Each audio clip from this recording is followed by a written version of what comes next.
Is it cool if I eat carrots? Yeah, crunch, crunch. Yeah. What do they call it? AMSR? ASMR Yeah, or something like that? ASMR, yeah. There's some wild videos on there. Not just in like in a sexual way, but like I'm just talking like somebody was saying the other day that they like to watch the sound of people getting their hair cut.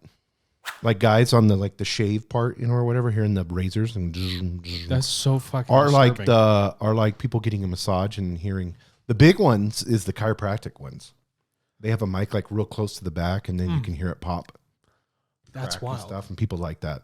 It's like makes you feel good, maybe because you're associating if you've been to a chiropractor. Yeah, you have to So associate. your body, you already know it first. Your It's body almost is like kind getting of a dopamine hit. Yes. Yeah. Oh yeah. That's what it is. It's like I don't know if it's just me, but the smell of gasoline. You know what I mean? Yes. Like ooh yeah. Diesel. I like to smell diesel. Oh, so speaking of diesel, I'm filling the car up. Yeah. How much does it cost to fill up your van, your big van? So the truck, my truck cost me about $110 to fill it. Oh, that's not bad. No, and the van costs $80. Smaller tank. Oh wow. Smaller engine though. That's I thought it would be like 150 or something. No, relatively. But it's diesel, so it just goes. Yeah, It it's goes. good It goes. miles. Wish they would- 16 miles to the gallon. I get 17.2 miles per gallon. Running all-wheel drive on something that weighs over 10,000 pounds. It's insane. You know, speaking of that, I'm sitting on the airplane flying up to Washington State. Yes. And I look to my right, I'm like, wow, that's kind of a little brash for this guy to be looking at that stuff on his phone. You know what I mean? I'm like, shoot. I'm like, that's a lot of nakedness going on right there, you know? And what I realized is that he had tons of these clips. And then I realized he was posting it as an OnlyFans. Oh. But this is just a lady on here. But he's a dude. He was posing as this other person. So he had bought footage of other people, and then he was reposting it on his OnlyFans account. And then pretending to be this lady. Oh, I could imagine that happening dumping a ton. Yeah. money on. And I'm looking at this guy, and I'm like, wow, he's just covered in gold chains. Like, what is going on here? Mm-hmm. And then I'm starting to piece it together. I'm like, oh my God. And then he posted one, and I'm watching it just like blow up in front of him. Like people are just going nuts over it. You see, like, I don't know if it shows like the money that was coming in or whatever, but I was like, this is so strange. Yeah, it's crazy. I think, and we're going to on our Tartle, and I encourage people, if you don't subscribe to our Tartle T-Cast podcast, that's all technology. Mm-hmm. And today we're doing a Tartle episode on the metaverse, and this is what's going to happen in the metaverse. Multi episodes. Yeah, multi episodes. Yeah, but here's the problem with this: no one really knows who owns that footage. Yes, there's an issue with that, right? There's no provenance to it. So Tartle solves half that problem. Where essentially this guy's, I guess, if you're like an OnlyFans person, you'd probably want to think you're communicating with that actual individual. Mm-hmm. I don't know. I've never been on OnlyFans. This was my very first introduction to it as a guy sitting next to me on the airplane. Yeah, there's a lot of legal stuff with that. Unless he's buying it, like maybe he is hiring a lady overseas in a country this is my point, right? Yeah. But still, he's essentially repurposing this thing and then reselling it. Where it would on a blockchain, it would say it come from her phone. Yeah, she generated this data. Or her camera. She sold it on Tartle. Right. You know what I mean? So, anyway, that's my introduction to the metaverse. Well, that's going to happen. I mean, we're primates. Yeah. I mean, we want to reproduce and have fun and do well, they know stuff. exactly what sells. Yeah, exactly. So there's some people making $50,000 a week on OnlyFans. Yeah. Isn't that crazy? I know. Yeah, it's nuts. It really, I don't know what the highest person being paid is. It's got to be crazy. It's got to be crazy, probably millions of dollars. Mm-hmm. Well, I want to get into today. We're going to shift from OnlyFans to a Pentagon report that happened. Is this on the alien turd on the moon? We are going to do an episode on alien turds. Yeah, we will. How aliens go to that. But the Pentagon is looking. The article on Vice was this: some UFO sightings can't be explained with current science. Military officials say they have no real idea what's going on and need lots of money to find out. That was the title on Vice. Of course. We need more funding. And how do they create more funding? By creating... You got to create more unknown. Oh, the more anomalies you can say that exist, the more you can ask for more funding. Oh, we got to defend against and this. Create new departments and create new... Correct. They have all these, and we're going to see all these acronyms. The government and acronyms are the best. This one's a mess. But here's what I find interesting before we even jump into the acronym part of it. They're like, it says it costs lots of money. I think because they think it's complicated. If you read any of the stuff where the extraterrestrials are just sort of explaining simply what's going on, it makes pretty simple sense. Well, you'd have to be clear. If you're an evolved being, you're going to make sure that you're clear. Yeah, but I think in we your just communication. we think we like the propulsion, this, the antimatter, the blah blah blah, and it's just like no, it can't be that difficult. It just can't. And like they're like, we just need more money to figure it out. I was like, the answer's probably right in front of you for free. Yeah, you know what I mean? Yeah, 100%. It's probably right there for free. Well, also if or you can spend $16 on eBay. Yeah, buy a book. If extraterrestrials felt that, and there's all kinds of extraterrestrials, some that we wouldn't even identify if we looked at them. Like, what is that? Maybe it looks like an alien turd, but it's an actual advanced life form. Yeah, it's a slug. Yeah, smart slug. A smart slug. Yeah, but yeah, that's like a weird slug language. Yeah, like, yeah. But when you look at this and it's doing math, you know that they know the collective consciousness of the government. Yeah, they know. So if everybody had a positive view on this, if everybody had they were embracing it, not looking at it from a military, we need to protect ourselves. So instantly going into fight or flight when you have an unknown. Yeah. They recognize it. They're like, we're not going to, they did during the nuclear times because they were worried about us blowing each other up. But other than that, it's like, unless we do something catastrophic again, you know. Yeah. And I think the public really wants like anti-grav and like ships. Oh yeah. The public as a whole is nowhere near ready for that level of responsibility. You been trying to keep tabs on that? You couldn't have borders anymore. Nothing. Like you'd have one terrorist get a hand of that thing, and he's bombing around. Well, CRISPR making. I mean, you can do that in your basement. You can buy kits, do stuff like that, and then turn around and with that gene splicing and all that, you could make coronavirus 5.0. Yeah, and then you just like, how am I going to spread it today? in somebody's basement. Let me get my anti-grav craft, and I'm just going to sneeze out my window. People don't realize how many underground labs there are. I mean, if you go to here, people are making medicine everywhere, close to the border of Mexico and New Mexico, like in sort of no man's land down there. They have a chemical research lab because you don't want to have essentially life around it, right? So that's where. I mean, I'm talking like illegal drugs, like in the sense of like making meth labs and people and have pills, all sorts making of pills. I mean, they're hiring scientists and paying big money for them. I mean, this is, you know, millions and millions, billions of dollars. I know there's a lot of steroid labs, underground steroid labs for people want athletes. Steroids. For athletes and stuff like that. They have, and you have to use photon mail or something like that.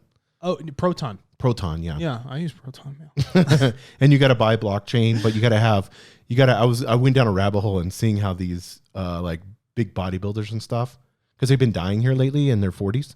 Well, that's because they're just so. Not only do your arms and stuff get big, or your body, but your organs grow. Yeah, that's a problem. And so the larger the organ, the more of a stress required to actually fulfill how much that organ needs. And if you're moving this larger mass around, it's straining the organs, so you're actually shortening your lifespan. Yeah, I mean, not to get on this tangent, but we're on it. So it was like, so here, like every week, it seemed like there was a 40-year-old bodybuilder dying or a 50-year-old bodybuilder dying. So I went on there and I was like, well, obviously it's from, I mean, you can't look that inhuman without taking mass amounts of steroids. No, you have to. People don't realize that the Hollywood actors, they're all on steroids. Right.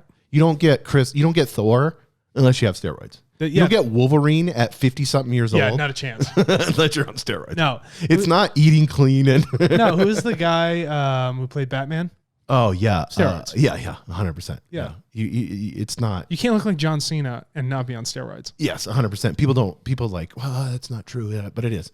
You can't Arnold exercise Schwarzenegger enough, was on steroids. Lou Ferrigno, steroids. Yeah, they all were. Everybody's on steroids. You're not going to be Conan. You're a giant burger, and you're like, look how much beef came off this cow. Steroids. Yes. You know, it's just what it is. And so these underground labs, it was really interesting. So they're trying to make things, because people are shooting so much gear in them, you know, like grams of steroids. So they have to make regular pharmaceutical. I mean, you're shooting yourself every day with needles.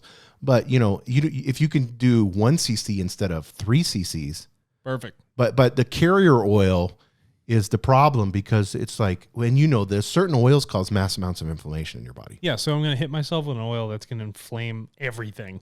But I need that to actually move the steroid through the body. Yeah, and so I'm just inflaming myself. So here's what they're saying. They're saying what they're trying to get these underground labs to use is MCT oil. Because it works really well and it handles that super concentrated. Monochain triglycerides, right? So the cool part about MCT is they derive from the coconut. You know, it's refined. Doesn't lose its structure, and it's anti-inflammatory. Yeah. But readily absorbed into the body. Yeah, and it handles, so far on a lot of the steroids, it handles it very well as a carrier oil. Yeah. Compared to having like some of these other like super shitty. I forgot the ones that they were talking about that's super inflammatory. If you don't get like, I mean, if they're buying the cheapest like palm oil and stuff, you know. Oh my God, palm oil. Talking about ruining the earth. Yeah. So getting back to UFOs, getting off of steroids. So that was my long rabbit hole to find out. I was like, why are they dying? Yeah. Well, now we know. Shooting grams of steroids in your body, inflaming yourself constantly. Your organs are growing like crazy. Your head's changing. You can't sleep. Sleep apnea is a really big deal with them because their neck is so big that they can't get oxygen. So you're like sleep deprived constantly. Your body has a maximum. Yeah, you can't do that. Being healthy, a healthy human, we need to go back how many years? 10,000 years would probably be a really healthy human, walking around all day long, hunting. 11,000 pre-deluge. Yeah, 11,000. And then you would be surprised what they look like. Yeah, they're thin, probably. They're thin. They mostly ate grains. Yeah. Maybe every once in a while you got some meat. Yeah, but I mean, meat was like a treat. Meat and honey were treats. That's the inverse. That's what's happened. It's like today, meat's the staple. Yes. But before it was a treat. Yeah. Like I'd be lucky if I could get like this much right here. Well, I mean, how many failed attempts in honey? It was constantly. You were mostly failing. Do you know how hard animals now? You saw, I told you about me up in Montana the other day, trying to chase a dog down. Yeah. I mean, failed attempt. A domestic dog. Yeah. A domesticated dog. Running. Just total failed attempt. I would have trying to help it. I'm just trying to help it, but it's running. It just wants to run. So, we're going to talk about UFOs. We're finally going to talk about okay, UFOs. good. Thanks for everybody who's actually listening to this. Yeah. Which is fine. I'm so comfortable. It's pathetic. I know. Yeah, it's super nice. The purple. I think it's the purple today. Purple's making me feel calm. Yeah, it is. For all of our viewers. Yeah, we had a 2.5-year-old pick the color today. Yeah, she fucking killed it. Yeah, Amelia. Preliminary assessment, unidentified. Preliminary assessment, unidentified aerial phenomena. Preliminary assessment, unidentified aerial phenomena. This is the report that came out of the office of the Director of National Intelligence. I didn't know we had a DNI.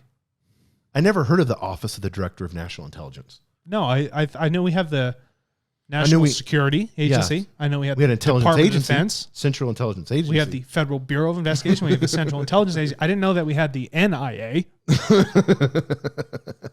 You know?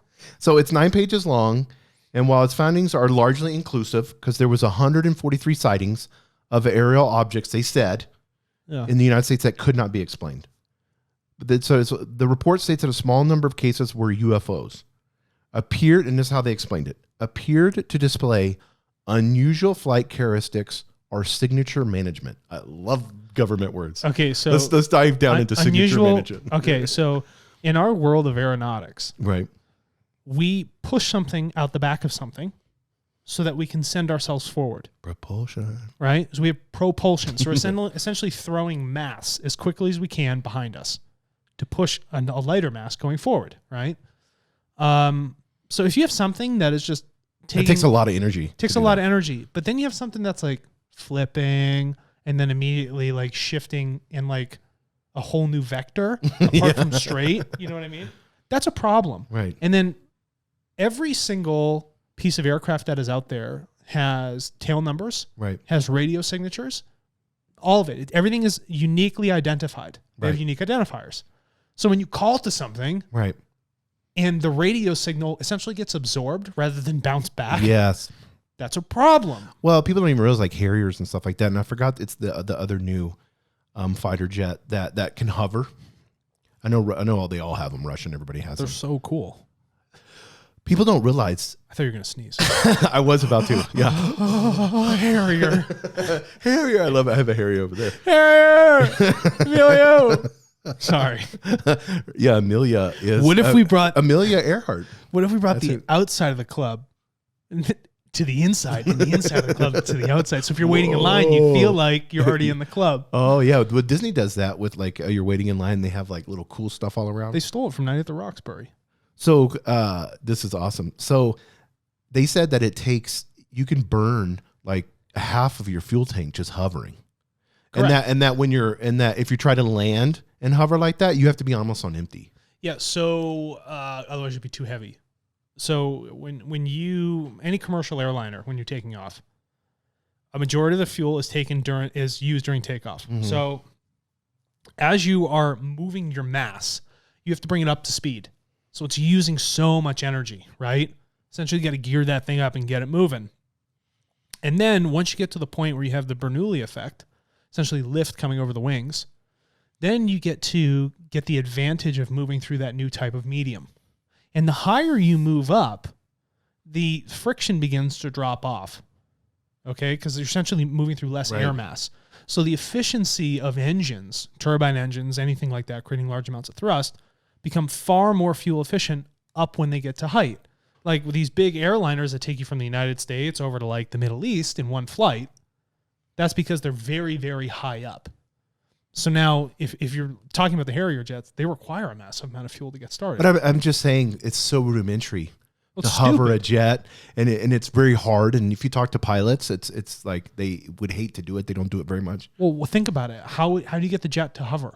Yeah, you're essentially just sending thrust down. So what happens when I get a side wind? Yeah, like where do I go? You know what I mean? Yeah, any Harrier pilot, they're always like, this was by the seat of our pants every time.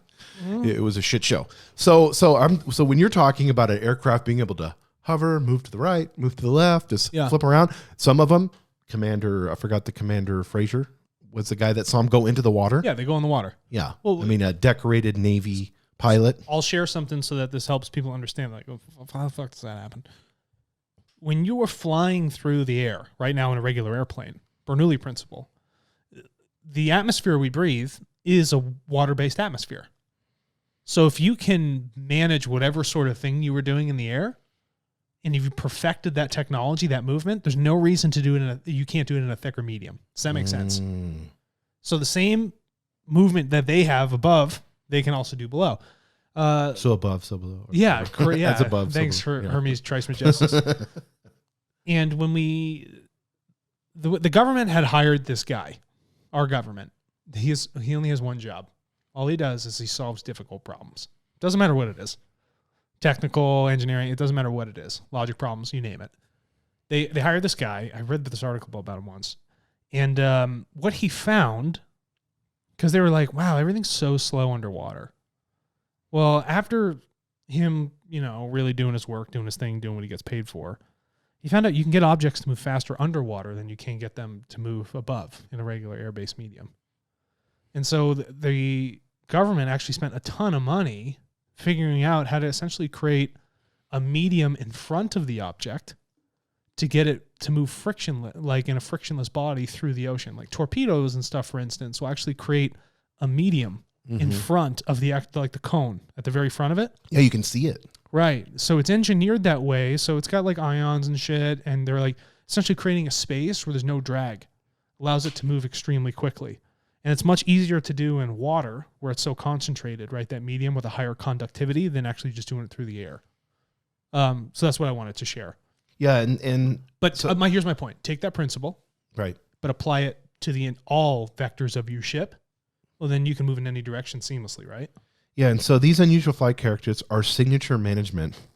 So to me, signature management is what the aircraft is leaving. Mm-hmm. It's like they always talk about its signature. Well, they were testing one of those propulsion ion propulsion engines or whatever the hell they're called. I forget, over here in Albuquerque, and it goes and it sounds like it's ripping the sky apart, right? But it's like a weird popping noise. But that's a signature. It's an audio signature. Mm-hmm. Or does it leave a comm trail, right? What sort of color or appearance does it have against the blue sky or the night sky? What's its heat signature? Like all those things come with it with the plane itself. What's the radio signature? How does it diffract radio signals? Yeah, and it says these flight characters or signature management can't be explained without scientific, this is what the United States government says, without scientific advances that allowed us to better understand them. Yeah. The more I think about this, these UFOs are probably a whole separate group of not extraterrestrials, but normal humans on Earth that have kind of branched off from the normal reins of the military and the government. Could be anywhere, because no one in their right mind as a highly developed species would just make themselves visible. Mm-hmm. Well, we have our radar dishes out here that listen to space. Why can't you hear anything? Because advanced life doesn't create waste. It doesn't create waste signatures. The thing is, we're always looking for them. So if you see something that you can't explain right now, it's probably advanced, quite advanced, but I bet you it's normal human beings flying this stuff, broken off from whatever our current reigns of government or defense. Yeah, or it's, like they always had that proverbial where the guys come in and talk to the new president, be like, hey, this is the government. You can do your own little bullshit, but we're going to do our thing. We're going to do our thing, and we'll continue to do our thing. Do you see my point? Years. But think about it. You're that advanced. You don't show yourself. Yeah. You don't. You realize how much it steps on free will. Well, I know also there is, we've talked about the Orion group and stuff like that, but there's theories on hybrids. Yeah. Alien hybrids. So if you had highly intelligent hybrid, alien hybrids were half human, half alien, because they had that in the Bible. They talked about that where they would say like they came down and then bred. That's what created giants and stuff like that. Cool. So that's what the Bible says. I love yeah. that. Yeah. But they came down and bred with. They were calling it the Nephilim. It's the word that they used in the Hebrew. Nephilim? And people said that they were demons, but Nephilim or Nephirim? Nephar. Yeah, ALIM. Nephar. We can look it up real quick. Nephilim. Yeah. Yeah. Got it. I was trying to think of the word. Yeah, that's what and I don't know what it means in the Hebrew, but that was what they were saying. So basically it was aliens coming down breeding with. In the late 80s, just us with our basic ass CRISPR technology, we were crossbreeding spinach plants with pigs. Yeah. Why? Well, then we create a goat. Then we cloned a sheep. Or is it a sheep or a goat that they put a spider web in? Yeah. Then they did it with the spider genes, and then it created a new type of fiber that it would actually come out. Because there was an early idea that NASA had back in the day where they wanted to create a bridge to the moon. Because the moon's always essentially in tidal lock. And they said, well, why don't we, how can we use like an advanced like spider web structure where it uses that strength, but we can make it synthetic. It was like one of their early ideas, like the bridge to the moon, you know what I mean? But that's the point. But if I am essentially spooling up a wool that's thermally resistant, but also like indestructible, but highly flexible, that's a great fabric. Why wouldn't I crossbreed that into a sheep? Yes. To study the phenomenon, the Pentagon formed the Unidentified Aerial Phenomenal Task Force. And this was in 2004. They created another task force, and we'll talk about that one. But this one was the UAPTF. And the UAPTF examined 144 sightings that occurred in that time frame. 18 of the incidents described in 21 separate reports. So you got to figure out they had 21 separate reports. Yeah. 18 of the incidents in those 21 reports detailed objects with strange and currently unexplainable movement patterns. So your AOIMSG, the first one we talked about, right, is for the science. Right. The UAPTF, Unidentified Aerial Phenomenon Task Force, is strictly about progenesis, the nature and origin of these things. They're only about reconnoitering where this thing came from. Does that make sense? Once they find out where it came from and what its point is, then they're going to hand it over to the other group, which is the larger, stupid MSG, the stuff you put on, Chinese food, right?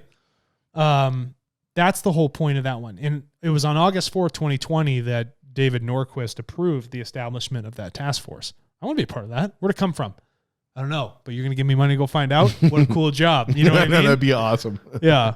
Shout out to those guys. We'd love to have one of you on the podcast. Oh, yeah. If anybody wants to just chat about it, I mean, it's public knowledge now. You don't have to tell us what you found, but I'd love to hear how. Go into these 21 separate reports would be awesome. Yeah. What's the job role? Can you want to just explain it?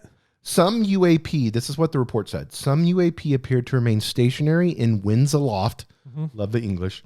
Move against the wind, maneuver abruptly, or move at considerable speed without discernible means of propulsion. Yeah, our discernible means of propulsion, like I said, it throws something out. The whole point is there that the body of their craft are creating a field effect. This field effect has no drag. So regardless of what is going on, for them to move, it doesn't matter what the medium is. Think about this. I got one of these craft. I'm going to go bomb around in space. Yeah. If I don't have some sort of field protection on the craft, stones, a loose bolt, ice would rip through my ship. Does that make sense? That makes sense, yeah. How many just about every piece of debris is actually tracked up in our atmosphere. So like the International Space Station, they get calls to say like, we have incoming debris. Like, be prepared. Like this, a very small thing could rip a massive hole, but we have no field protection. Yeah, and I think before we close, there's two main things that they said in the report. I'm really enjoying this. I know, and then we're going to do a part 2 with the other task force. But the report said two main things I think we need to understand. It said, in a small number of cases, military aircraft systems processed radio frequencies, RF energy, associated with the UAP sightings. This is very important because they got radio frequency energy and they were able to record it and they have it. And maybe it's released, but I haven't heard any of it. No, the only person to release essentially sound, radio frequency sound, because they all have waveforms, was the Billy Meyer case. And they said the complexity of all the different layers of these tones, these resonances, were like nothing they've ever seen engineered. And that's probably why a waveform is the great basis of most of physics. So if you can study just the waveform that something emits, it can tell you everything about it. It can tell you the elements. It can tell you how it has propulsion. It can tell you the rate at which these things are received. It essentially, you can reverse engineer just off of waveform. Does that make sense? Yes, that makes sense. That's why it hasn't been released. And you'll never be able to hear it. Because if you really did pay attention to it, it could tell you everything about how that thing is actually structured. Yeah, and this is the last thing I want to talk about this report, and I think this is very, very interesting. The report states that no UFO sightings included in the report were related to classified U.S. technology. So they probably removed those out of the report. You know, when they study it and they're like, oh, that's new technology. Wait, that's ours. Yeah. Yeah. And so, but they did say this: some UAP observations could be attributable to developments and classified programs by U.S. entities. We were unable to confirm, however, that these systems accounted for any of the UAP reports we collected. So they're saying there are other programs that we don't have insight on. Yes. Because it's so, compartmentalized that we have no answer. We asked the government in these black works. Or some of them responded and said, yeah, that's ours. Delete that out of the report. Yeah. Some didn't say shit to us. So no. Do you know what the best thing to do is to never say anything? Yeah. You know what I mean? Yeah, exactly. You give too much away by giving an answer. So we'll come back for part 2 on this.